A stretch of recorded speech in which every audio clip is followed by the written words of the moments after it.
जय श्री राम, हर हर महादेव, जय खाटू श्याम। मेरा नाम है करिश और आपका स्वागत है जीत पे। जीत 2025 2026 बैच आपका चल रहा है, जिसमें फिजिक्स के कुछ इम्पोर्टेंट चैप्टर, कुछ इम्पोर्टेंट टॉपिक मैं आपको कराऊंगा। मैं जूलॉजी भी करवा रहा हूँ, तो जूलॉजी का बस एक चैप्टर बचा है, वो करवाऊंगा मैं आपको। और मैं आपको फिजिक्स के भी टॉपिक करवाऊंगा कुछ इंपॉर्टेंट, जैसे यूनिट एंड डायमेंशन मैं आपको करवा चुका हूँ। वैसे ही आज मैं आपको करवाऊंगा वेक्टर एंड स्केलर। ठीक है, तो ये समझो कि ये जो हम लोग कर रहे हैं ना, ये ऐसा है कि एकदम क्लिस्प, और जो चीज़ें आपके लिए जरूरी हैं और जो आपको आनी चाहिए बस, जैसे क्लास 11 वालों को एक्स तला बताते हैं, वो सब नौटंकी अभी हम लोग नहीं करेंगे, क्योंकि हम लोग के पास समय बचा है कम। तो हमें जितने बचे हुए समय में ही पूरा करना है। ठीक है, तो इतनी बात समझो यार। तो ये आप बोल सकते हो कि फुल हर एक चीज़ है, सिर्फ ऊपर से जो थोड़ी चीज़ें नहीं रहती, जैसे एक बुक का कवर पेज बता दिए, एक बुक का एक्नॉलेजमेंट बता दी, बस वैसी चीज़ें हैं। बाकी बुक की पूरी कंटेंट है, समझ में आया? ठीक है, तो चालू करते हैं। और ये टेलीग्राम ज्वाइन करो।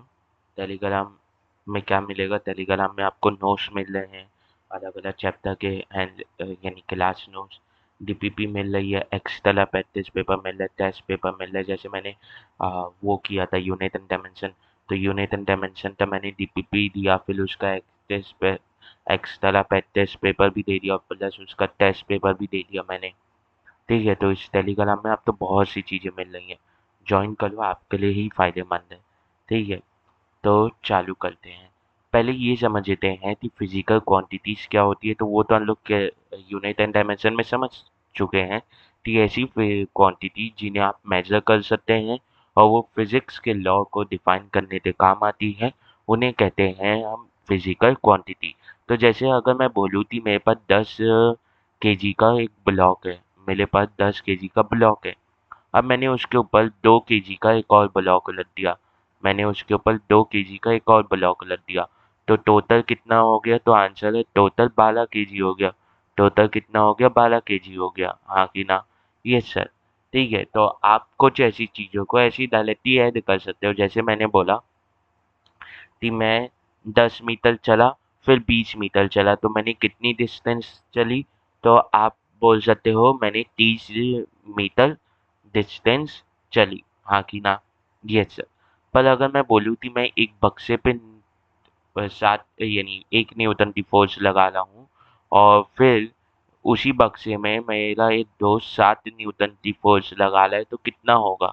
तो लोग ये नहीं बोल सकते कि सीधा 8 हो जाएगा, आपको देखना पड़ेगा कि किस डायरेक्शन पे लग रहा है। जैसे ये है एक बक्सा, तो मैं इस साइड से लगा रहा हूँ और मेरा दोस्त इस साइड से लगाने लग जाए, या मेरा दोस्त इस साइड से लगाने लग जाए, या मेरा दोस्त ऐसे लगाने लग जाए, या इस साइड से लगाने लग जाए, या इस साइड से लगाने लग जाए, या इसी साइड से लगा रहा हो, इस साइड से लगाने लग जाए, या ऐसे लगाने लग जाए, तो डिपेंड करता है किस साइड से लगा रहा है। तो कितना हो सकता है? ये होगा आपका बेसिकली 6 से 8 जितना ही हो सकता है, हाँ कि ना? हाँ कि ना? कितना हो सकता है? 6 to बता देते हैं 80 हो सकता है, 6 to 8 न्यूटन के बीच में होगा फोर्स, हाँ कि ना? 6.5 भी हो सकता है, 6.2 भी हो सकता है, हाँ कि ना? ये सर हो सकता है। समझ में आया? अब अब सुनना, इसका मतलब ये है कि कुछ फिजिकल क्वांटिटीज हैं आप जिन्हें डायरेक्टली अलजेब्रिक सम में एडिशन कर सकते हो और सब्ट्रैक्शन कर सकते हो, पर कुछ फिजिकल क्वांटिटीज हैं जिनके लिए एडिशन और सब्ट्रैक्शन के लिए आपको उनकी डायरेक्शन, उनका ओरिएंटेशन देखना पड़ेगा, हाँ कि ना? Yes sir. इसीलिए जो फिजिकल क्वांटिटीज हैं वो दो प्रकार में बच जाती हैं, स्केलर और वेक्टर। स्केलर क्वांटिटीज कौन सी क्वांटिटीज होती है? जिन्हें डिफाइन करने के लिए सिर्फ उनका मैग्नीट्यूड लगता है। जैसे अगर मुझे मास को डिफाइन करना है, तो मुझे बस 2 kg चाहिए, मुझे चाहिए नहीं थी 2 kg किस डायरेक्शन में। पर अगर मुझे एक बक्स पे लगने वाली फोर्स को डिटरमाइन करना है, तो मुझे तो बताना पड़ेगा कि हाँ इतनी अमाउंट ऑफ फोर्स लग रही है, मतलब मैग्नीट्यूड बताना पड़ेगा, प्लस ये भी बताना पड़ेगा कि वो फोर्स किस डायरेक्शन में लग रही है, हाँ कि ना? तो ऐसी क्वांटिटीज को कहते हैं हम लोग वेक्टर क्वांटिटीज, ऐसी क्वांटिटीज को क्या कहते हैं, वेक्टर क्वांटिटीज। अब वेक्टर क्वांटिटी जो है ना, आप उन्हें ऐसी एल्जेब्रिक सम नहीं कर सकते, उन्हें ऐड करने के स्पेशल रूल्स लेते हैं जिन्हें हम बोलते हैं वेक्टर सम। हाँ कि ना? ये सर, जिन्हें हम बोलते हैं वेक्टर लॉस ऑफ एडिशन या वेक्टर सम। हाँ कि ना? ये सर। तो ऐसी कोई सी भी फिजिकल क्वांटिटी जिसके पास मैग्नीट्यूड है और जिसके पास डायरेक्शन है, और जो वेक्टर लॉ ऑफ एडिशन तो फॉलो करती है, तो वो वेक्टर कहलाने लग जाएगी। और ऐसी फिजिकल क्वांटिटी जिसे आप डिटरमाइन करने थे, सिर्फ उसका मैग्नीट्यूड चाहिए और उसे आप एल्जेब्रिक सम के थ्रू एडिशन सब्ट्रैक्शन कर सकते हो, तो वो कहला जाएगी आपकी स्केलर क्वांटिटी। हाँ कि ना? Yes, sir. हाँ कि ना? Yes, sir. A physical quantity which can be described completely by its magnitude only and does not require a direction is known as scalar quantity. It obeys ordinary rules of algebra. जैसे algebra में addition, subtraction, division, multiplication होता है, तो ये ordinary rules को ही follow करती है। जैसे एग्जाम्पल आप डिस्टेंस का ले लो, मास का ले लो, टाइम का ले लो, स्पीड का ले लो, डेंसिटी ले लो, वॉल्यूम ले लो, टेम्परेचर ले लो। हाँ कि ना? Yes sir. इलेक्ट्रिक करंट ले लो। हाँ, इलेक्ट्रिक करंट जो पढ़ा होगा क्लास 10 में, मुझे पता होगा कि इलेक्ट और क्लास अगर कोई डेवलपर देख रहा होगा तो वो क्लास 12 में भी कि इलेक्ट्रिक करंट की डायरेक्शन होती है, इलेक्ट्रिक करंट की डायरेक्शन होती है, पर वो तब भी स्केलर कहलाता है क्योंकि ये vector laws of addition follow नहीं करता, ये vector laws of addition follow नहीं करता। हाँ कि ना? Yes sir. हाँ कि ना? Yes sir. वहीं अगर मैं वेक्टर की बात करूँ तो वेक्टर वो फिजिकल क्वांटिटी हैं जो बता देते हैं उन मैग्नीट्यूड के साथ ही साथ, जिन्हें मैग्नीट्यूड के साथ ही साथ एक स्पेसिफाइड डायरेक्शन भी लगता है, साथ ही साथ वो parallelogram law of addition follow करते हैं। पैरेललोग्राम ऑफ एडिशन एक तरीके का वेक्टर को ऐड करने का मेथड है, साथ ही साथ वो कम्यूटेटिव लॉ भी फॉलो करते हैं। कम्यूटेटिव लॉ मतलब क्या हो जाएगा? कम्यूटेटिव लॉ भी फॉलो करते हैं, मतलब सोचो कम्यूटेशन क्या होता है, तो लोगों ने पढ़ा होगा पहले थी कम्यूटेशन। तो कम्यूटेशन क्या होता है, तो ऐसे सोचो कम्यूटेटिव लॉ क्या होगा, तो सोचो। अरे यार, थी जैसे तुम लोगों ने पढ़ा है ना, पहले थी ए प्लस बी करोगे तो ए यानी बी प्लस ए हो जाएगा। हाँ कि ना? यही तो है कम्यूटेशन। पर ए माइनस बी करोगे, ए माइनस बी करोगे तो वो बी माइनस ए नहीं होगा, will not be equal to B minus A. हाँ कि ना? Yes sir. तो यहाँ पे कम्यूटेटिव लॉ मतलब अगर आप A vector plus B vector कर लें, अगर आप A vector plus B vector कर रहे हैं, तो वो बराबर होगा B vector plus A vector के। हाँ कि ना? Yes sir. हाँ कि ना? Yes sir. समझ में आया? समझ में आया? तो ये होता है कम्यूटेटिव लॉ को फॉलो करना। If any condition is unsatisfied then the quantity will not be vector या cannot be vector। इन ये तीनों ही सेटिस्फाई होने चाहिए, ये तीनों कंडीशन ही सेटिस्फाई होना चाहिए। जैसे अगर मैं बोल दूँ कोई parallelogram law of vector addition follow कर ले, पर उसके बाद डायरेक्शन नहीं है, पर वो कम्यूटेटिव लॉ भी फॉलो कर ले, तब भी वो तो वेक्टर नहीं कहलाएगा। ये तीनों ही फॉलो होनी चाहिए। हाँ कि ना? तभी जाके वो वेक्टर कहलाएगा, तभी जाके वो वेक्टर कहलाएगा। हाँ कि ना? हाँ कि ना?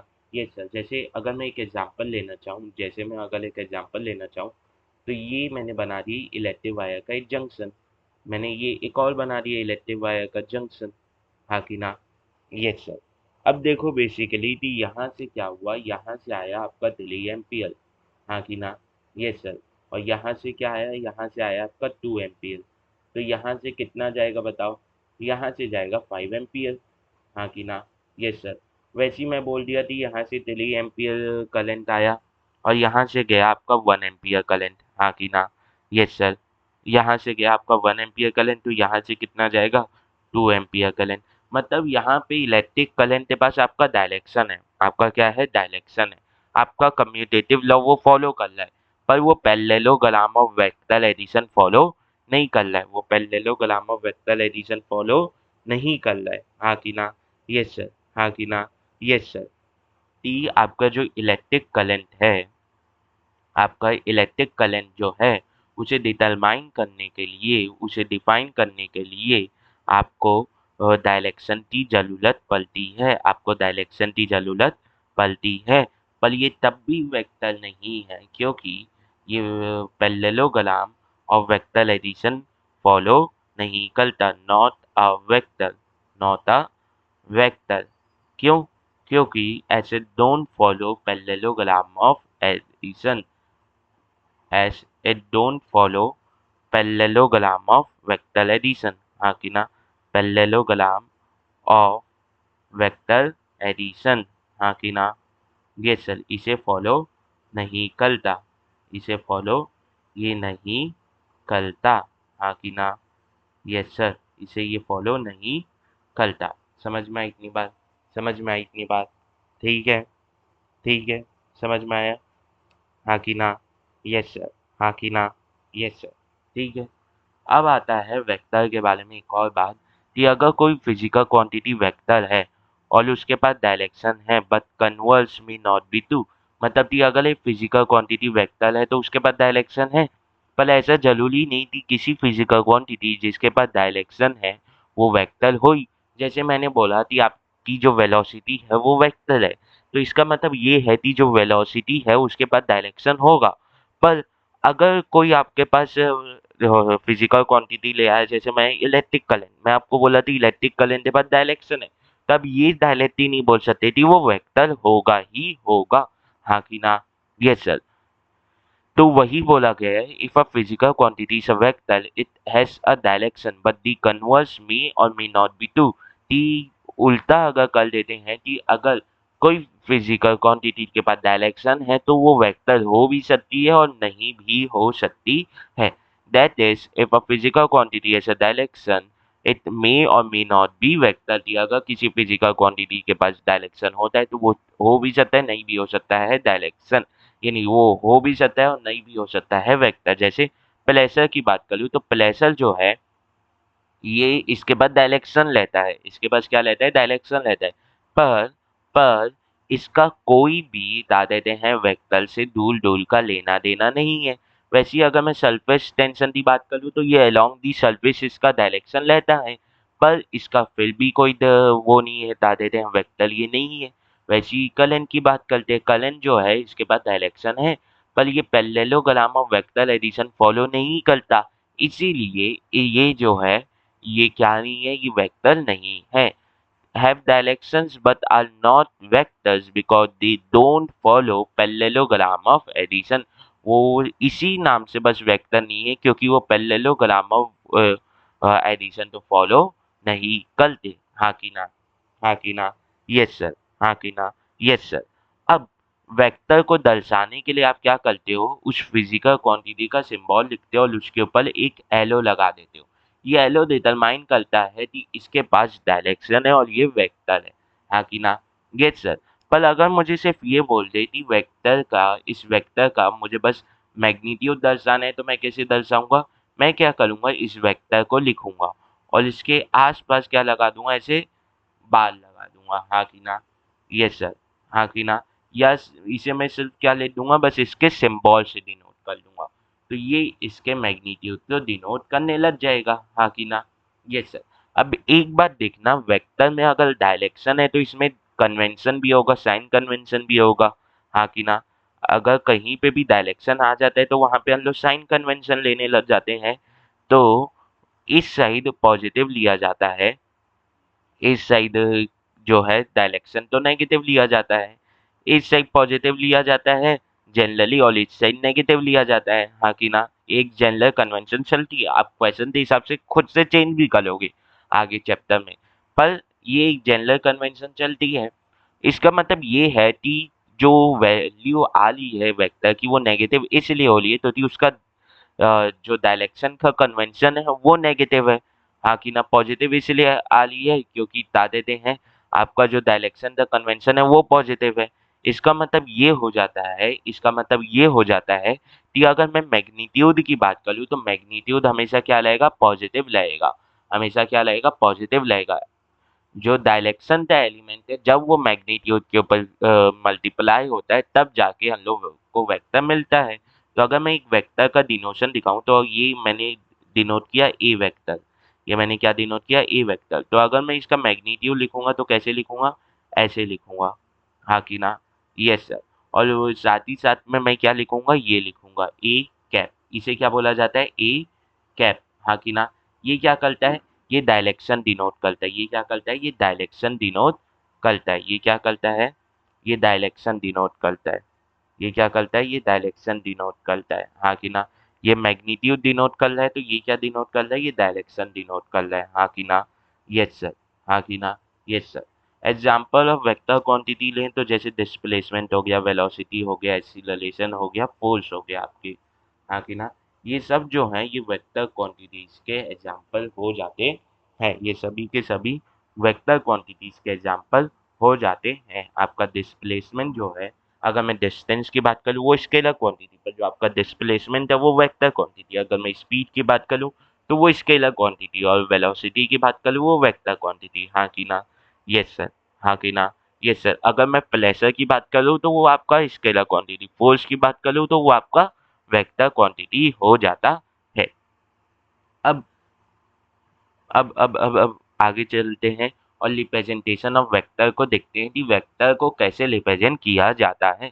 अगर मैं जियोमेट्रिकली या ग्राफिकली बोलूं तो वेक्टर को एक एलो के द्वारा रिप्रेजेंट किया जाता है, by a line with a arrow indicating the direction of vector. अब इस जो एलो का जो वो है, चोची है, एलो की जो चोची है वो उस साइड लेती है जिस साइड वेक्टर का डायरेक्शन लेते हैं। जैसे मुझे अगर ऊपर की ओर वेक्टर का डायरेक्शन दिखाना है तो मैं ऐसे दिखाऊंगा, अगर मुझे राइट साइड दिखाना है तो मैं ऐसे दिखाऊंगा, हाँ कि ना। अगर मुझे इधर नीचे दिखाना है तो ऐसे दिखाऊंगा, अगर एकदम ही नीचे दिखाना है तो मैं ऐसे दिखाऊंगा। तो ये जो है ये हेलो हेलो की ये जो पॉइंट हेड है ये किधर डिनोट कर रहा है, ये उस बात तो डिनोट कर रहा है जिस बात या जिस डायरेक्शन में वेक्टर का डायरेक्शन है, हाँ कि ना, ये सर, हाँ कि ना, जिस डायरेक्शन में वेक्टर का डायरेक्शन है, हाँ कि ना, यस सर, हाँ कि ना, यस सर। इसका मतलब ये है कि जियोमेट्रिकली या ग्राफिकली वेक्टर को एक एलो से दिखाया जाता है, एक एलो से दिखाया जाता है। अब एलो के दो पार्ट माने जाते हैं, अब इस एलो के है ना दो पार्ट माने जाते हैं, इस एलो के दो पार्ट माने जाते हैं। कितने पार्ट माने जाते हैं, दो पार्ट माने जाते हैं इस एलो के, देखो।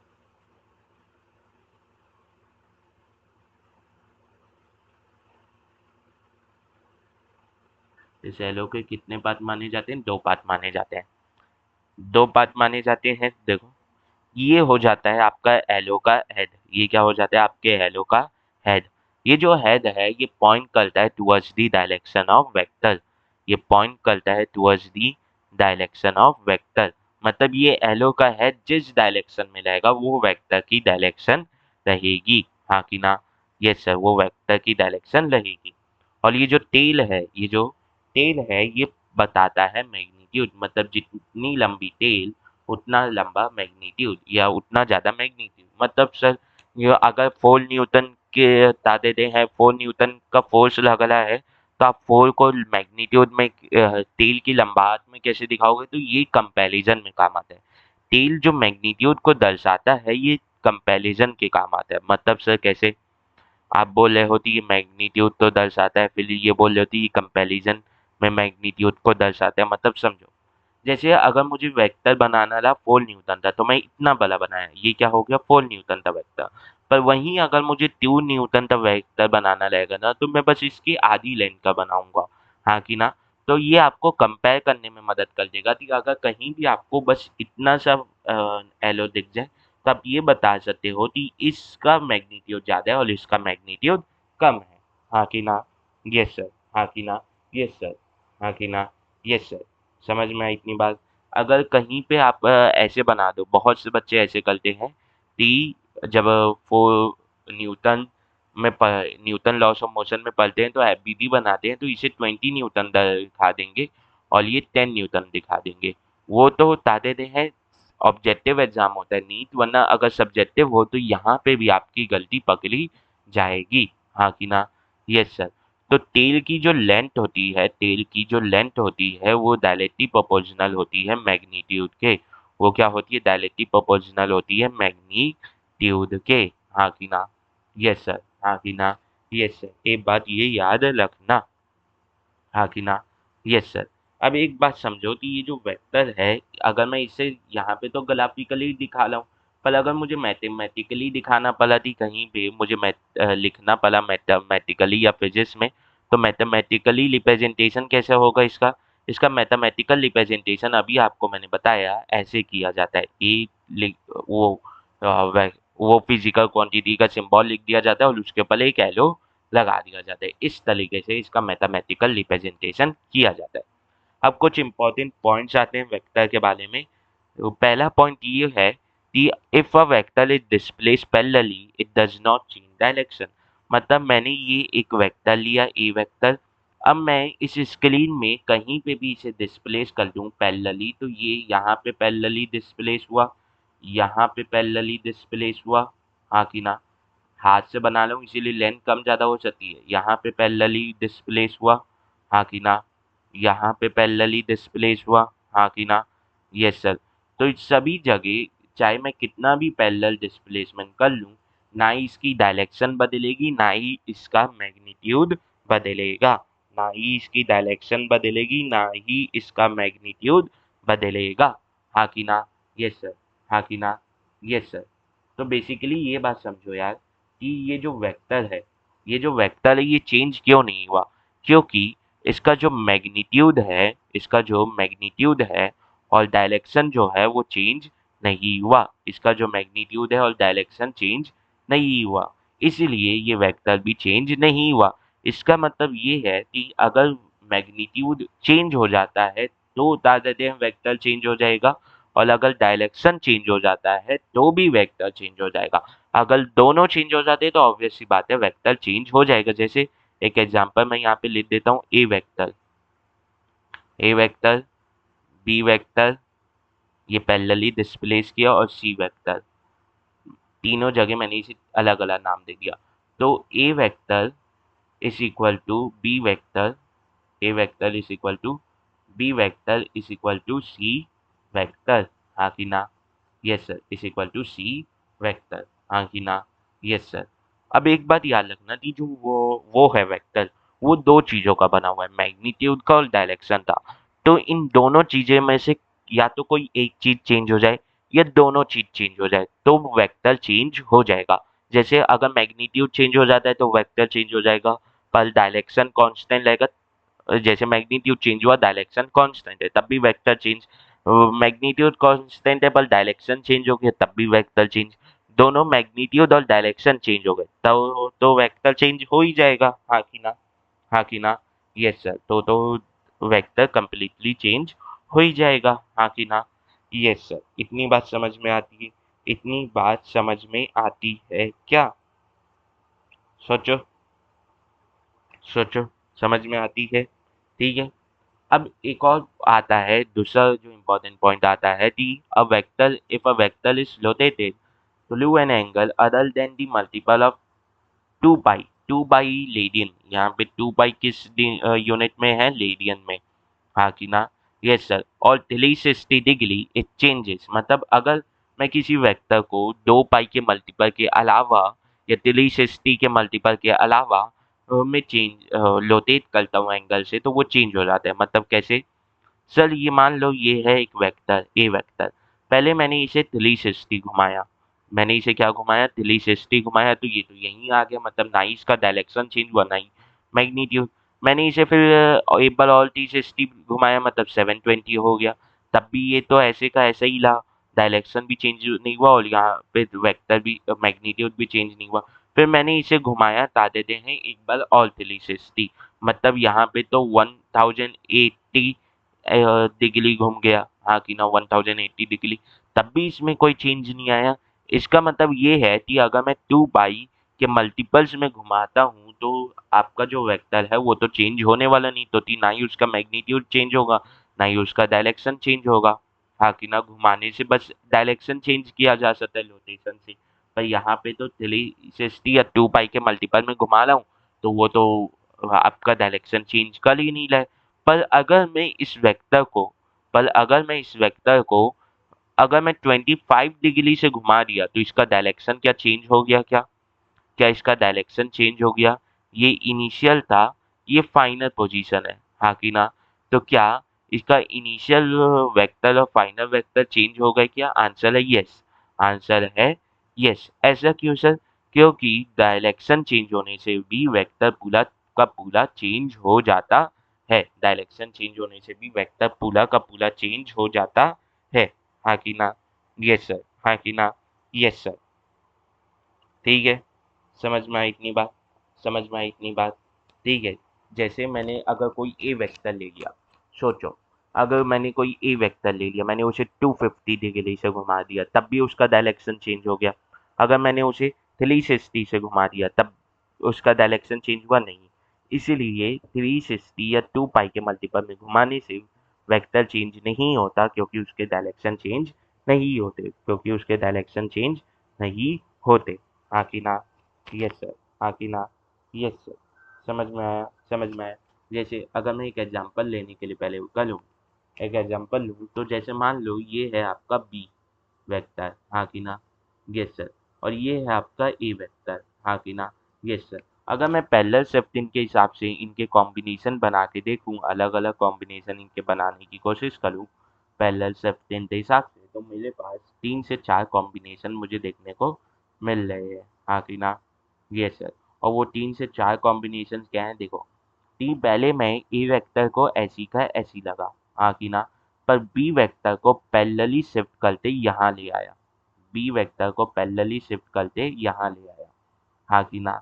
Yes sir. या ये बोल सकते हो ए वेक्टर को इधर पैरेलल शिफ्ट कर दिया, हाँ कि ना? Yes sir. तब भी ये सेम रहा, तब भी ये क्या रहा? सेम रहा, हाँ कि ना? अब ये मान लो ए वेक्टर है और बी वेक्टर को मैं इधर ले आया, हाँ कि ना? ये क्या है आपका ए वेक्टर, और बी वेक्टर को मैं यहाँ ले आया। पैरेलल शिफ्टिंग की है तो मतलब ये सेम रहा, हाँ कि ना? हाँ कि ना? Yes sir. अब एक और बात हो गई थी, ये ए वेक्टर है, ये ए वेक्टर है, और मैंने दोनों की टेल जॉइन करके ऐसे लग दी। पैरेलल शिफ्टिंग की है दोनों की, तो क्या दोनों में से कोई चेंज होगा? नहीं सर, मतलब ये इसी के बराबर रहा। पर पर अगर मैंने ई वेक्टर ऐसे रखा और बी वेक्टर को ऐसे सीधा खड़ा कर दिया, तो क्या ये चेंज हो गया? आंसर है यस, ये चेंज हो गया, क्योंकि डायरेक्शन बी वेक्टर का चेंज हो गया। इसलिए ये सेम नहीं है, इसीलिए ये सेम नहीं है। तो 1 2 और 3 जो है, ये जो 1 है, ये जो 2 है, और ये जो 3 है, ये मैच कर रहा है आपके क्वेश्चन में दिए गए कॉम्बिनेशन से। पर ये जो 4 है, ये आपके क्वेश्चन में दिए गए कॉम्बिनेशन से मैच नहीं कर रहा है, हाँ कि ना? हाँ कि ना? Yes sir. अब कैसे पहचाने सर कि पैरेलल शिफ्टिंग की है? तो आप क्या, तो आप कैसे जाने कि वेक्टर पैरेलली शिफ्ट हुआ है? तो क्या करो कि जैसे बी को मैं पैरेलली शिफ्ट कर रहा हूँ, तो बी की डायरेक्शन में अपने हाथ को रखो, अपने हाथ को क्या मान लो? वेक्टर मान लो, और उसे ऑप्शंस में दिए गए बी की पोजीशन में शिफ्ट करके देखो, क्या वो पैरेलल शिफ्ट हुआ है? तो लो तो दिख जाएगा, हाँ कि ना? Yes sir. और जैसे जैसे तो लोग क्वेश्चन प्रैक्टिस करते जाओगे, तो लो तो ऑब्वियसली बिना ये हाथ किए तो लो तो क्वेश्चन पेपर में ऐसे ही दिखने लग जाएगा कि हाँ ये पैरेलली शिफ्ट हुआ है, ये पैरेलली शिफ्ट नहीं हुआ है। ये तो लोग क्वेश्चन प्रैक्टिस स्टार्ट कर पाओ इसलिए बताया मैंने, ठीक है? Yes sir. अब एक और क्वेश्चन है मेरे पास तुम लोग के लिए, और वो क्वेश्चन ध्यान से सुनना, वो क्वेश्चन तुम लोग ध्यान से सुनना कि मेरे पास ये एक वेक्टर है ए, मेरे पास ये एक वेक्टर है ए, मैंने इसे किससे लोकेट कर दिया? मैंने इसे 30 डिग्री से लोकेट कर दिया, हाँ कि ना? 30 डिग्री से लोकेट कर दिया। फिर ये मैंने एक वेक्टर माना दादे थे, इसी वेक्टर को फिर मैंने किससे लोकेट कर दिया? 360 डिग्री से लोकेट कर दिया। मैंने इसे 360 डिग्री से लोकेट कर दिया। तब वेक्टर बनाओ और मुझे ये बताओ कि दादे दे हैं कौन सा वेक्टर चेंज हुआ, कौन सा वेक्टर चेंज नहीं हुआ। तो देखो, ये मैंने एक ए का इनिशियल लिया था ऐसा, हाँ कि ना? यस सर, हाँ कि ना? Yes sir. और मैंने जब 30 डिग्री से रोटेट किया तो ये वेक्टर ऐसा हो गया, हाँ कि ना? Yes sir. ये वेक्टर ऐसा हो गया, मैं इसे बोल दे रहा हूँ बी वेक्टर, इसे मैं क्या बोल दे रहा हूँ? B vector. और जब मैंने ए को 360 से रोटेट किया तो वो ये ऐसे का ऐसा ही रहा, हाँ कि ना? Yes sir. तो मैंने इसे बोल दिया सी वेक्टर। तो यहाँ पे मुझे देखने से पता चला कि मैग्नीट्यूड तो मैंने किसी में चेंज नहीं किया, पर जब मैंने डायरेक्शन चेंज करने की कोशिश की तो सी और ए की डायरेक्शन सेम हुई, मतलब ए और सी दोनों सेम है। पर वहीं अगर बी और ए की बात करूँ तो 30 डिग्री घुमाने से इसकी जो डायरेक्शन है वो चेंज हो गई, डायरेक्शन जो है वो चेंज हो गई, डायरेक्शन जो है वो क्या हो गई, चेंज हो गई, डायरेक्शन क्या हो गई, चेंज हो गई। हाँ कि ना? यस सर, डायरेक्शन क्या हो गई, चेंज हो गई। इसका मतलब ये है कि अगर मैं 360 से किसी कम एंगल पे किसी भी वेक्टर को घुमा लूँ तो उसकी डायरेक्शन चेंज हो ही जाएगी। हाँ कि ना? Yes sir. तो A is not, A vector is not equal to B vector, A vector is not equal to B vector. हाँ कि ना? यस सर, ये बात जो है ये पक्की की पक्की है। हाँ कि ना? Yes sir. हाँ कि ना? यस। तब देखो यार, अब आगे की और पॉइंट्स पढ़ते हैं कि अब ये पॉइंट आता है, if the frame is translated or rotated the vector does not change though its component में चेंज। मतलब सर कि जो लोग प्लेन लेते हैं, रेफरेंस लेते हैं, जैसे मैं अगर बोलूँ कि मैंने क्या किया कि मैंने इनिशियली ये प्लेन लिया था, ये एक्स वाई प्लेन लिया था। इनिशियली मैंने ये बता देते हैं, ये y होगा, और ये x प्लेन लिया था जिसमें मैंने एक वेक्टर डिटरमाइन किया था a, जिसमें मैंने एक वेक्टर डिटरमाइन किया था a। हाँ कि ना? Yes sir. तब एक बात समझो, इस वेक्टर का जो मैग्नीट्यूड है, इस वेक्टर का जो डायरेक्शन है वो y के अलोंग भी है, x के अलोंग भी है, साथ ही साथ इसका थोड़ा सा मैग्नीट्यूड y में भी है और थोड़ा सा मैग्नीट्यूड x में भी है। अब अब अगर मैं इस एक्स वाई प्लेन को ऐसे रोटेट कर दूं बिना वेक्टर को चेंज किए अगर मैं एक्स वाई प्लेन को ऐसे रोटेट कर दूं। हाँ कि ना? Yes sir, X Y plane को रोटेट कर दूं। हाँ कि ना? हाँ कि ना? मैंने ऐसे रोटेट कर दिया। इसका मतलब ये है कि वेक्टर को चेंज नहीं हुआ, वेक्टर तो उतने का उतना ही है, इसका मैग्नीट्यूड भी वही है, डायरेक्शन भी वही है। इसका मतलब ये है, इस प्लेन के अकॉर्डिंग इसका बता देते हैं कंपोनेंट चेंज हो गए, कि एक्स में जितना कंपोनेंट था वो चेंज हो गया, वाई में जितना कंपोनेंट था वो चेंज हो गया, वाई में जितनी डायरेक्शन थी वो चेंज हो गई, एक्स में जितनी डायरेक्शन थी वो चेंज हो गई। मतलब ये अपने आप को सेल्फ एडजस्ट कर लिया, ये अपने आप तो क्या कर लिया, सेल्फ एडजस्ट कर लिया। तो वो जो एट वेक्टर है वो रिमेन क्या हुआ, वो remain same, it does not change, वो सेम का सेम रहा। हाँ कि ना? इसमें कोई परिवर्तन नहीं आया। हाँ कि ना? यस सर, इसमें कोई परिवर्तन नहीं आया। दूसरा पॉइंट क्या बोलता है? दूसरा पॉइंट ये बोलता है, if two vectors are called equal, if their magnitude and vectors if two vectors are called equal if their magnitude and direction are same and they represent the value of same physical quantity। मतलब sir मैंने यहाँ पे 4 Newton the force लगाया। हाँ कि ना? Yes sir. और यहाँ पे फिर मैंने इसी डायरेक्शन में 8 न्यूटन द फोर्स लगाया, तो क्या मैं इन्हें इक्वल वेक्टर बोल सकता हूँ? नहीं। पर मैंने इस डायरेक्शन में 8 न्यूटन द फोर्स लगाया और मेरे दोस्त ने भी इस डायरेक्शन में ही 8 न्यूटन द फोर्स लगाया, तो क्या ये दोनों वेक्टर सेम है? आंसर है यस, ये दोनों वेक्टर जो हैं ये इक्वल वेक्टर है, ये दोनों क्या है, इक्वल वेक्टर है। हाँ कि ना? यस। अब देखो मैंने यहाँ पे फिजिकल क्वांटिटी सेम रखी थी, अब मैं बोला थी इस जगह इस डायरेक्शन में मैंने 8 न्यूटन का फोर्स लगाया और इस डायरेक्शन में मैंने 8 मीटर पर सेकेंड की वेलोसिटी जाहिर की। हाँ कि ना? इस डायरेक्शन में मैंने 8 मीटर पर सेकेंड की वेलोसिटी जाहिर की, तो क्या ये दोनों इक्वल वेक्टर है? आंसर है नहीं। क्यों नहीं? क्योंकि दो इनका मैग्नीट्यूड और डायरेक्शन सेम है, इनकी जो फिजिकल क्वांटिटी है वो सेम नहीं है, इनकी जो फिजिकल क्वांटिटी है वो सेम नहीं है, इनकी जो फिजिकल क्वांटिटी है वो सेम नहीं है। इसका मतलब ये हो जाता है कि अगर मुझे बता देते हैं दो वेक्टर को इक्वल लाना है, जैसे मैंने F1 वेक्टर मान लिया, मैंने F2 वेक्टर मान लिया, तो अगर ये दो वेक्टर इक्वल हैं, तो इनके लिए 3 क्राइटेरिया हैं, इनके लिए क्या है, 3 क्राइटेरिया है। हाँ कि ना? यस सर, 3 क्राइटेरिया हैं। पहला क्राइटेरिया क्या है? पहला क्राइटेरिया है मैग्नीट्यूड। दूसरा क्राइटेरिया क्या है? दूसरा क्राइटेरिया है आपका डायरेक्शन। तीसरा क्राइटेरिया क्या है? तीसरा क्राइटेरिया है आपका बेसिकली तीसरा क्राइटेरिया है आपका फिजिकल क्वांटिटी। दोनों सेम फिजिकल क्वांटिटी को रिप्रेजेंट करते हैं कि नहीं। इन तीनों क्राइटेरिया में से कोई एक भी क्राइटेरिया अगर फॉलो नहीं होता है तो वो इक्वल वेक्टर नहीं हो सकते। वो इक्वल वेक्टर नहीं हो सकते। वो इक्वल वेक्टर नहीं हो सकते। हाँ कि ना? Yes sir. ठीक है। अब आते हैं हम लोग टाइप्स ऑफ वेक्टर। अलग अलग प्रकार के वेक्टर्स होते हैं। कर लो तो करीब करीब 12 टाइप्स ऑफ वेक्टर की बात करनी है। ठीक है। पहले होते हैं पैरेलल वेक्टर। पैरेलल वेक्टर क्या होते हैं समझो। मैं इस डायरेक्शन में एक ए वेक्टर लिया। अब मैंने इसी डायरेक्शन में एक और वेक्टर ले लिया। मैंने इसी डायरेक्शन में एक और वेक्टर ले लिया। हाँ कि ना? मैंने इसी डायरेक्शन में क्या ले लिया? एक और वेक्टर ले लिया। हाँ कि ना? B vector. हाँ कि ना? Yes sir. तो ये दोनों क्या हो गए? Parallel vector. जैसे मैंने इस डायरेक्शन में एक वेक्टर लिया पर मैंने दूसरा जो वेक्टर है वो इस डायरेक्शन में ले लिया, तो क्या ये पैरेलल वेक्टर है? आंसर है नहीं। आंसर है नहीं। अगर मैंने इस डायरेक्शन में एक वेक्टर लिया और मैंने दूसरा वेक्टर इस डायरेक्शन में ले लिया, तो क्या दोनों पैरेलल वेक्टर है? आंसर है नहीं। आंसर है नहीं। इसका मतलब ये है कि दोनों वेक्टर जो सेम डायरेक्शन में होते हैं वो क्या कहलाते हैं? वो पैरेलल वेक्टर कहलाते हैं। अगर मैं इनके बीच का एंगल निकालने जाऊं तो इनके बीच का एंगल क्या निकलेगा? दोनों तो कोइंसाइड करते देख लो। तो इनके बीच का एंगल निकलेगा 0 डिग्री। इनके बीच का एंगल क्या निकलेगा? 0 डिग्री। हाँ कि ना? तो ये पैरेलल वेक्टर है। ये पैरेलल वेक्टर नहीं है। ये पैरेलल वेक्टर नहीं है।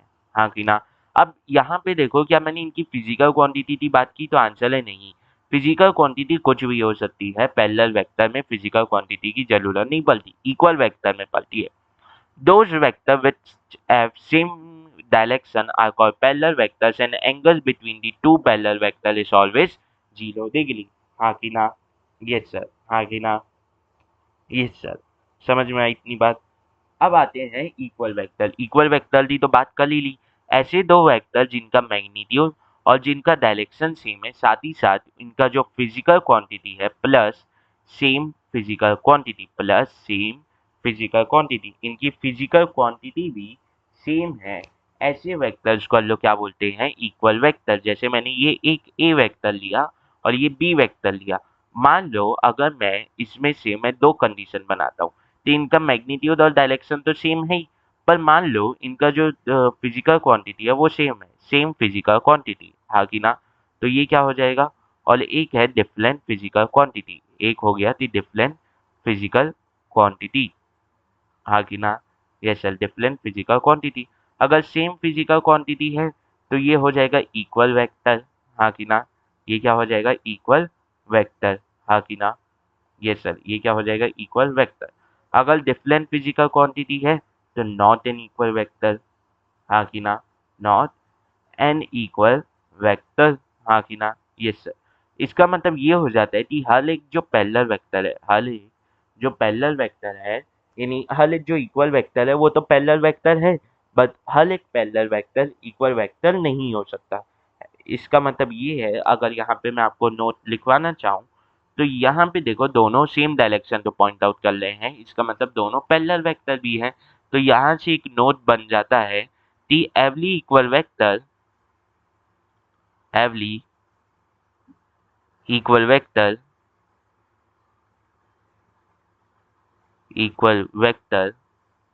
every equal vector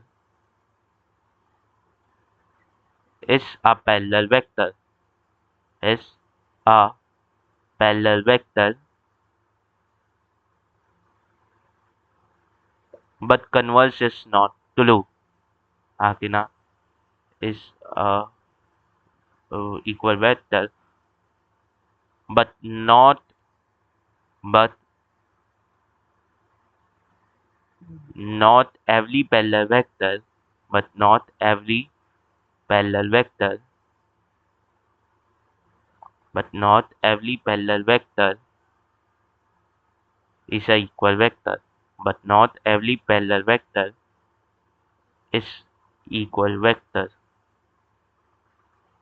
is a equal vector. Akina, yes sir. समझ में आई इतनी बात?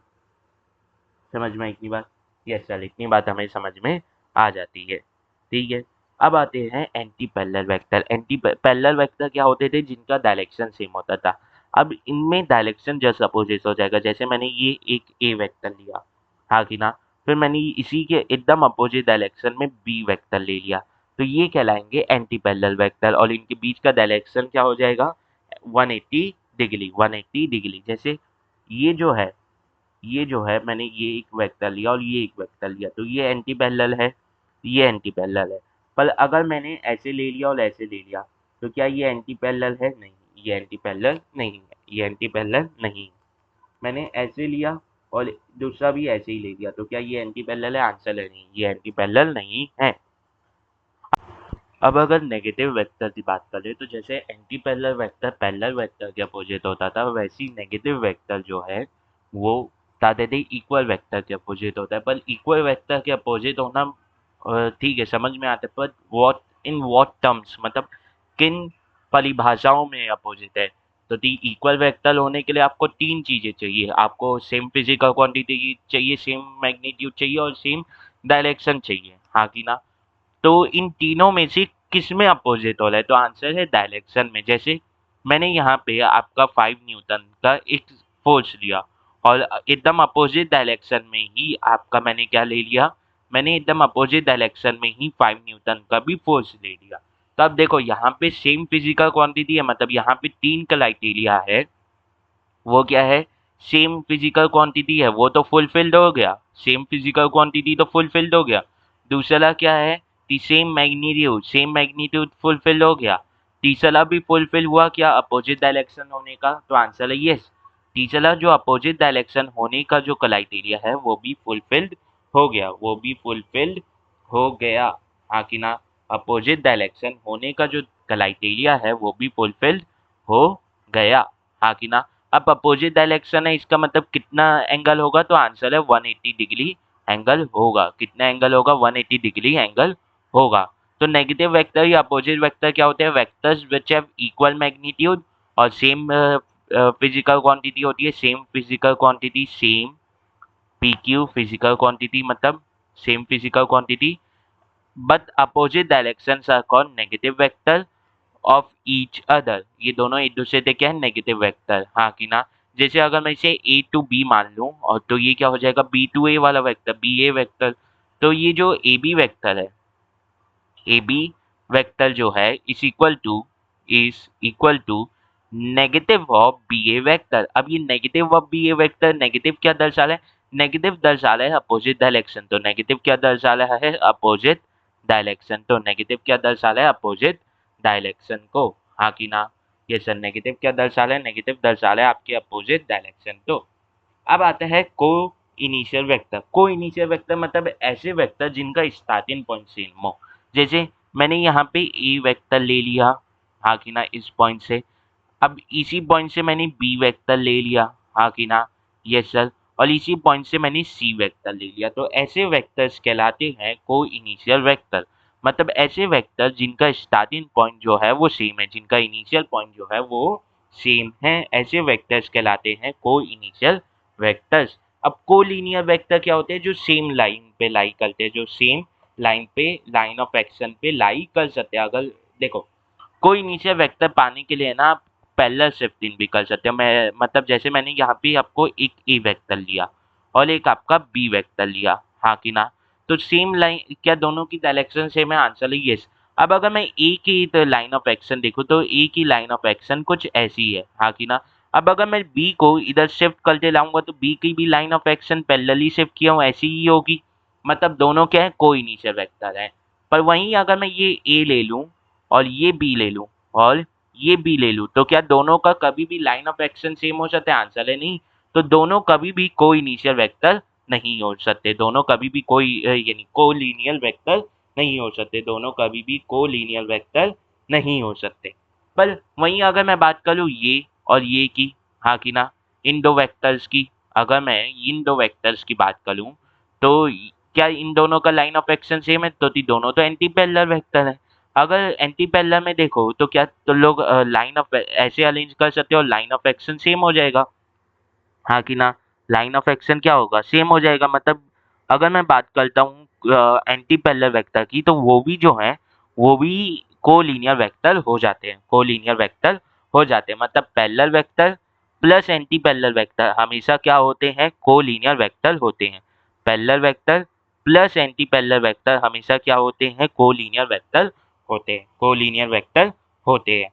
अब आता है कोप्लेनर वेक्टर। कोप्लेनर वेक्टर क्या होते हैं, जैसे एक प्लेन है, जैसे ये स्केलिन है, ये एक प्लेन है। अब इसमें लाई करने वाले जो वेक्टर्स हैं वो सेम प्लेन पे लाई कर रहे हैं, तो ये कहलाते हैं कोप्लेनर वेक्टर। अब अगर मैं कोई से भी दो वेक्टर बना दूं, कोई से भी दो वेक्टर बना दूं, जैसे ये और एक स्केलिन से बाहर आते हुए वेक्टर, तो ये जो वेक्टर हैं, कोई भी दो वेक्टर के बीच में एक प्लेन तो बनाई जा सकती है, किसी भी दो लाइन या दो एक्सिस के बीच में एक प्लेन तो बनाया जा सकता है। मतलब दो वेक्टर्स हमेशा कोप्लेनर होंगे। अब कोई वेक्टर कोप्लेनर है कि नहीं, वहां पे आपको एटलीस्ट तीन वेक्टर की जरूरत पड़ती है, ताकि क्योंकि दो वेक्टर तो हमेशा दो कोप्लेनर है, तो अब दो वेक्टर का बता ही नहीं सकते। आपको किसी भी वेक्टर के समूह में एटलीस्ट तीन वेक्टर की जरूरत पड़ेगी, ताकि आप बता पाओ वो कोप्लेनर है कि नहीं। जैसे इसमें दो वेक्टर स्केलिन के प्लेन पे है और एक बाहर आते हुए है, तो ये कोप्लेनर नहीं है, ये कोप्लेनर है, ये दोनों तो कोप्लेनर है, हाँ कि ना। अब अगर मैं इसकी बात कर लूँ कि एक स्क्रीन के बाहर आ रहे, एक स्क्रीन के अंदर जा रहे और एक प्लेन पे है, तो ये भी बिल्कुल भी कोप्लेनर वेक्टर नहीं है, हाँ कि ना। यस सर, समझ में आया, समझ में आया। प्लेन जो रहते हैं उनमें infinite number of coplanar vector हो सकते हैं, पर हर एक कोप्लेनर वेक्टर एक प्लेन पे लाई करे जरूरी, यानी हर एक वेक्टर से कोप्लेनर हो जरूरी नहीं। दो वेक्टर हमेशा कोप्लेनर है, हाँ कि ना। Yes sir. अब आप बोलोगे सर प्लेन कैसे डिसाइड करें, तो प्लेन हर जगह है, कोई भी चपटी सरफेस प्लेन हो सकती है, कोई भी इमेजिनरी स्टेलेट फ्लैट सरफेस जो है वो बता देते हैं आपके लिए प्लेन हो सकती है। इन्फिनाइट नंबर ऑफ प्लेन्स कहीं पे भी आप बना सकते हो, हाँ कि ना। Yes sir. अब कॉन्करेंट वेक्टर, कॉन्करेंट वेक्टर क्या होते हैं, कॉन्करेंट वेक्टर ऐसे वेक्टर होते हैं जो सेम पॉइंट से पास कर रहे हो, या जिनका line of action same point से पास कर रहे हो। जैसे मैंने यहाँ पे ए वेक्टर बनाया, हाँ कि ना, यहाँ पे मैंने बी वेक्टर बनाया, हाँ कि ना। Yes sir. और यहाँ पे मैंने बना दिया सी वेक्टर, यहाँ पे मैंने बना दिया सी वेक्टर। अगर मैं थोड़ा सा ड्रॉ करूँ, अगर मैं थोड़ा सा लाइन ऑफ एक्शन इनका ड्रॉ करूँ, तो ये ऐसे जा रहा है, हाँ कि ना। यस सर, ये ऐसे जा रहा है, हाँ कि ना। वो थोड़ा सा हैंडमेड किया हूँ तो थोड़ा सा गलती हो गई, पर ठीक है। तो क्या एक इनिशियल पॉइंट पे या उन्हें एक्सटेंड करने पे क्या एक पॉइंट कॉमन मिल रहा है, आंसर है यस। मतलब ये सभी वेक्टर इस पॉइंट से पास हो रहे होंगे। The vector which pass to a common point are called concurrent vector, are called concurrent vector, हाँ कि ना, हाँ कि ना। यस सर, हाँ कि ना। Yes sir. इन सभी के देखो इनिशियल पॉइंट सभी के डिफरेंट है, इनिशियल पॉइंट सभी के डिफरेंट है, पर लाइन ऑफ एक्शन जो है अगर उससे जब मैंने एक्सटेंड किया तो सब के सब एक पॉइंट से पास हो रहे थे, एक पॉइंट पे मीट कर लेते। मतलब इस पॉइंट पे से ए भी कभी ना कभी पास हुआ होगा, बी भी कभी ना कभी पास हुआ होगा, सी भी कभी ना कभी पास में पास हुआ होगा, हमें पता नहीं, पर इसी नाम से इसे कॉनकरेंट वेक्टर बोला जाता है। अब आते हैं नल वेक्टर या जीरो वेक्टर। अब क्या होता है कि जब भी दो वेक्टर को दो अपोजिट दो नेगेटिव वेक्टर को ऐड किया जाता है, दो नेगेटिव वेक्टर को ऐड किया जैसे जैसे मैंने ए और माइनस ए को ऐड कर दिया, दोनों एक दूसरे के नेगेटिव वेक्टर है। तो जब भी दो वेक्टर को ऐड किया जाता है तो हमेशा क्या आता है, वेक्टर आता है। इसी हिसाब से साइंटिस्ट लोग ने या फिजिसिस्ट लोग ने जब देखा कि दो नेगेटिव वेक्टर जो आपस में जब ऐड किया गया तो उनका मैग्नीट्यूड जीरो आ रहा था, उनका मैग्नीट्यूड जीरो आ रहा था। तो अब ऐसा तो जो रूल हमेशा से है कि दो वेक्टर ऐड हुए तो हमेशा वेक्टर आएगा, तो ये जो जीरो है ये भी कोई एक वेक्टर ही होगा, तो आंसर है यस। इसी को फिर उन लोगों ने नाम दे दिया जीरो वेक्टर, इसी को उन लोगों ने नाम क्या दे दिया, जीरो वेक्टर या नल वेक्टर। ऐसा वेक्टर जिसका कोई मैग्नीट्यूड नहीं है, जिसका कोई मैग्नीट्यूड नहीं है, इसका कोई मैग्नीट्यूड नहीं है, तो आप इसकी डायरेक्शन स्पेसिफाई करते कल भी क्या लोगे, इसकी जो बता देते हैं डायरेक्शन स्पेसिफाई करके कल भी क्या लोगे, हाँ कि ना। Yes sir. जैसे मैंने इस डायरेक्शन में F1 फोर्स लगाया, F1 फोर्स लगाया, हाँ कि ना। अब मैंने इसी का एक नेगेटिव वेक्टर ले लिया माइनस F1 फोर्स, हाँ कि ना, हाँ कि ना। जब मैं दोनों तो ऐड करूंगा तो हमेशा जब भी दो वेक्टर ऐड किए जाते हैं तो वेक्टर आते हैं, जब भी दो वेक्टर सबट्रैक्ट किए जाते हैं तो वेक्टर आते हैं, जब दो वेक्टर मल्टीप्लाई किए जाते हैं तो या तो वेक्टर आता है या स्केलर आता है।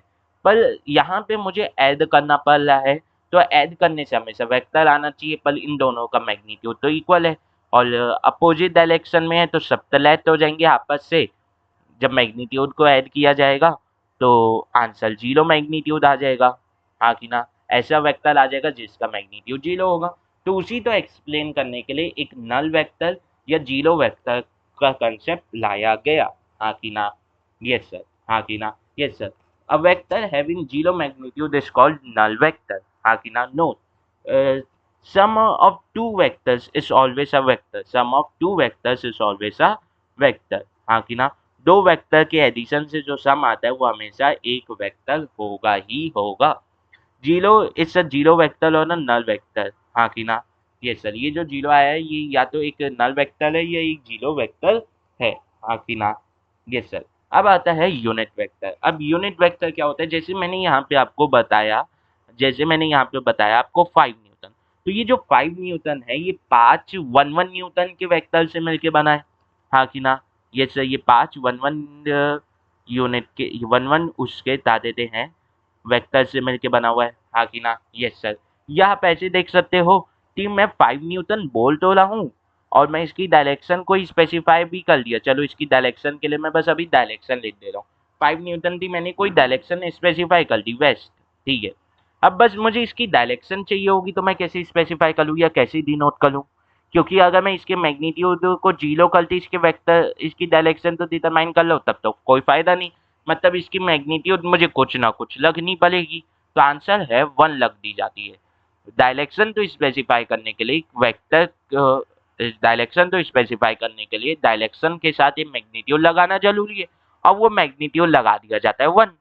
अब अगर आप एक मैग्नीट्यूड के बगल में डायरेक्शन लगा दोगे और वो vector laws of parallel addition तो यानी पैरेललोग्राम ऑफ वेक्टर एडिशन तो फॉलो कर रहा है, मतलब वो खुद में एक वेक्टर है, तो आंसर है यस। इसी को बोला गया आपका यूनिट वेक्टर, इसी को आपका क्या बोला गया, यूनिट वेक्टर, इसी को आपका क्या बोला गया, यूनिट वेक्टर बोला गया। A vector having magnitude is a vector having a unit magnitude is called unit vector. It is used to specify direction. A unit vector is represented by a cap. A cap जो मैंने आपको शुरुआत में direction specify करने के लिए ऐसा डिनोशन बताया था, इसे ए कैप बोलते हैं, ए हेड बोलते हैं या ए कैलेट बोलते हैं, पर जनरली इसका डिनोशन या बोला जाता है इसे ए कैप से। ये क्या डिनोट कर रहा है, ये यूनिट वेक्टर को डिनोट कर रहा है। और यूनिट वेक्टर किसे दर्शा रहा है, डायरेक्शन को दर्शा रहा है। किसे दर्शा रहा है, डायरेक्शन को दर्शा रहा है। मतलब अगर मुझे कोई वेक्टर दे दे ए वेक्टर, अब मुझे अगर इसकी डायरेक्शन निकालनी है तो क्या मैं इस वेक्टर को ही, जैसे मुझे ए कैप निकालना है तो क्या मैं इस वेक्टर को ही इसके मैग्नीट्यूड से वो कर लूँ डिवाइड, तो क्या मेरे पास यूनिट वेक्टर आ जाएगा, आंसर है यस। आंसर है यस। समझ में आया, समझ में आया। यस सर, इतनी बात हमें समझ में आती है। मतलब अगर मैं कोई एक वेक्टर ले लूँ, अगर मैं कोई एक वेक्टर ले लूँ तो इसमें दो कंपोनेंट हो जाले, इसमें दो कंपोनेंट हो जाले, एक तो इसका मैग्नीट्यूड, एक इसका बता देते हैं डायरेक्शन। यानी इसमें एक तो ए मिल जा रहा है और एक ए कैप मिल जा रहा है। ए वेक्टर में मुझे एक तो ए मिल रहा है, ए इसका मैग्नीट्यूड बता रहा है, और ए कैप जो है वो इसका क्या बता रहा है, वो इसका डायरेक्शन बता रहा है, वो इसका क्या बता रहा है, वो इसका डायरेक्शन बता रहा है, हाँ कि ना। जैसे बी मिल गया तो बी वेक्टर में मुझे क्या मिलेगा, B vector is equal to B into B cap. तो यहाँ पे जो बी है वो क्या है, इसका मैग्नीट्यूड, बी कैप क्या है, इसका डायरेक्शन है, हाँ कि ना। यस सर, हाँ कि ना। Yes sir. तो वैसे ही अगर मैं एक और चीज़ स्पेसिफाई कर लूँ, जैसे मैं यहाँ पे एक और चीज़ बनाता हूँ, जैसे मैंने ए वेक्टर डिटरमाइन किया तो यहाँ पे मुझे मिला एक का मैग्नीट्यूड और ए का कैप, हाँ कि ना। Yes sir. फिर मुझे एक वेक्टर मिला बी वेक्टर, तो यहाँ पे मुझे इसका मैग्नीट्यूड मिला बी और बी कैप, बी इसका मैग्नीट्यूड, बी कैप इसकी डायरेक्शन। अब मैंने एक सी वेक्टर बनाया और मैंने वहाँ पे क्या किया, मैंने बी का मैग्नीट्यूड उतार लिया, मैंने बी का मैग्नीट्यूड उतार लिया और ए का डायरेक्शन उतार लिया, हाँ कि ना। यस सर, हाँ कि ना। Yes sir. इसका मतलब ए का यानी बी का मैग्नीट्यूड और ए का डायरेक्शन, हाँ कि ना। इसका मतलब यहाँ से ये हुआ कि अगर मैं सी वेक्टर का मैग्नीट्यूड देखने जाऊं तो वो किसके बराबर होगा, बी के मैग्नीट्यूड के बराबर होगा। और अगर मैं सी के डायरेक्शन देखने जाऊं, सी वेक्टर के डायरेक्शन देखने जाऊं तो वो किसके बराबर होगा, ई वेक्टर के डायरेक्शन के बराबर होगा। हाँ कि ना, ये सर, हाँ कि ना, ये सर। इससे ये पता चलता है कि मैग्नीट्यूड की, एक वेक्टर का मैग्नीट्यूड और उसकी जो डायरेक्शन है वो इंडिविजुअल वैल्यू है, ऐसा नहीं कि दोनों जुड़े हुए हैं, दोनों जुड़े हुए हैं। हाँ, उस वेक्टर को दर्शाने के लिए आपको मैग्नीट्यूड की भी जरूरत है और डायरेक्शन की भी जरूरत है। पर डायरेक्शन खुद में एक आइडेंटिटी है जिसे हम यूनिट वेक्टर बोलते हैं, और उसका जो मैग्नीट्यूड है वो खुद में एक क्वांटिटी है। अगर दोनों अलग अलग क्वांटिटी या सेपरेट वैल्यूज या सेपरेट इंपॉर्टेंस नहीं लगते तो आप कभी भी किसी दो वेक्टर का, किसी में से मैग्नीट्यूड और किसी में से डायरेक्शन नहीं ले पाते। जैसे मैंने यहाँ पे सी में बी से आपका मैग्नीट्यूड ले लिया और ए से डायरेक्शन, मैं ये कभी नहीं कर पाता अगर ए का मैग्नीट्यूड और ए का डायरेक्शन आपस में मिंगल हुए रहते, आपस में घुले हुए रहते, आपस में मिले हुए रहते। हाँ कि ना, यस सर, हाँ कि ना, यस सर, ठीक है, हाँ कि ना, यस सर। अब आता है बेस वेक्टर। बेस वेक्टर क्या होता है, बेस वेक्टर बेसिकली होता है, बेसिकली जब हम लोग X Y Z coordination plane बनाते हैं, कोऑर्डिनेट बनाते हैं, तो वहां पे हम नेचुरली तीन यूनिट वेक्टर लेके चलते हैं।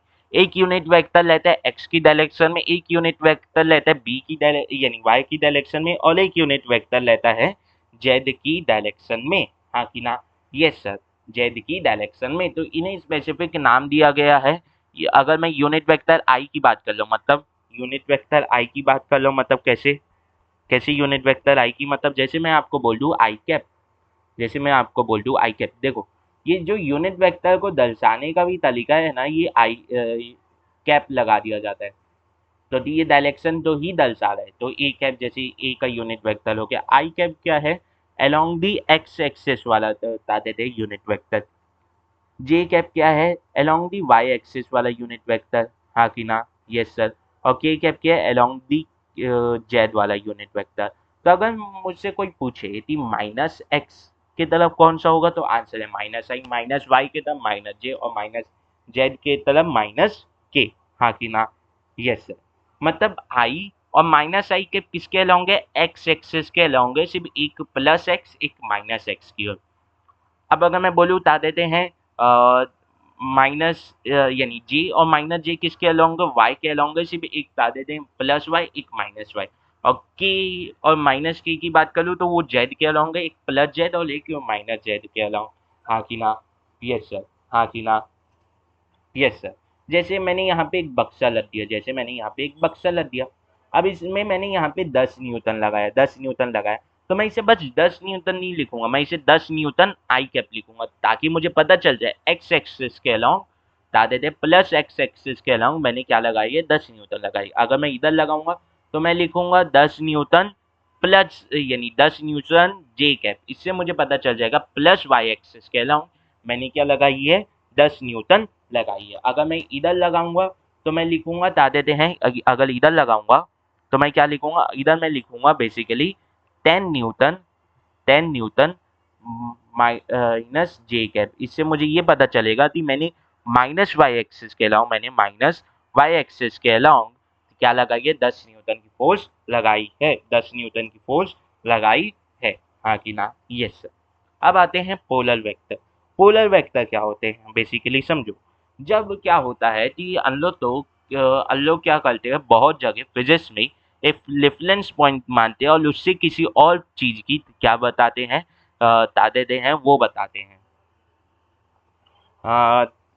पोजीशन बताते हैं, या उसका डिस्प्लेसमेंट मैंने बता दिया। जैसे पी से क्यू एक बता देते हैं, पी से क्यू डिस्प्लेसमेंट हुआ किसी से। हाँ कि ना, तो ये क्या है, एक डिस्प्लेसमेंट वेक्टर है। मतलब ये एक ऐसा वेक्टर है जिसका एक इनिशियल पॉइंट है, या एक पॉइंट ऑफ एप्लीकेशन है जहाँ पे इसे अप्लाई मैं कर पा रहा हूँ। जैसे मैंने इस वेक्टर को लिया, यानी इस बॉक्स को लिया, और इस बॉक्स पे मैंने क्या लगा दिया, 5 न्यूटन का फोर्स लगा दिया। तो ये जो फोर्स वेक्टर है 5 न्यूटन का, इसका एक पॉइंट ऑफ एप्लीकेशन है। और डिस्प्लेसमेंट वेक्टर जो है उसका पॉइंट ऑफ इनिशिएशन है। मतलब ऐसे वेक्टर जिनका कोई पॉइंट ऑफ इनिशिएशन रहे, या ऐसे वेक्टर जिनका कोई पॉइंट ऑफ एप्लीकेशन रहे, जैसे फोर्स वेक्टर। ऐसे वेक्टर को बोला जाता है पोलर वेक्टर। ऐसे वेक्टर को क्या बोला जाता है? ऐसे वेक्टर को बोला जाता है पोलर वेक्टर। ऐसे वेक्टर को क्या बोला जाता है? पोलर वेक्टर बोला जाता है। ऐसे वेक्टर को क्या बोला जाता है? पोलर वेक्टर बोला जाता है। हाँ कि ना? Yes sir. हाँ कि ना? Yes sir. जैसे डिस्प्लेसमेंट हो गया, फोर्स हो गया, ऐसे वेक्टर को क्या बोला जाता है? पोलर वेक्टर बोला जाता है। ऐसे वेक्टर को क्या बोला जाता है? पोलर वेक्टर बोला जाता है। हाँ कि ना? Yes sir. इतनी बात हमें समझ में आनी चाहिए, बहुत जरूरी है इतनी बात। ठीक है। ठीक है, तो बस आज के लिए इतना ही। ठीक है। End of the lecture. End of lecture. ठीक है। ठीक है, आज पहला लेक्चर खत्म होता है। वेक्टर के बारे में पढ़ा, वेक्टर के स्वरूपों के बारे में पढ़ा। ठीक है, अलग अलग स्वरूप हैं वेक्टर के, टाइप्स हैं, उनके बारे में पढ़ा। ठीक है, देखो ये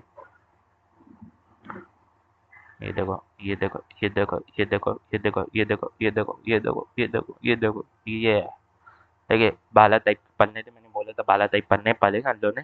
ठीक है, तो यहीं पे खत्म होता है। जय राम जी की।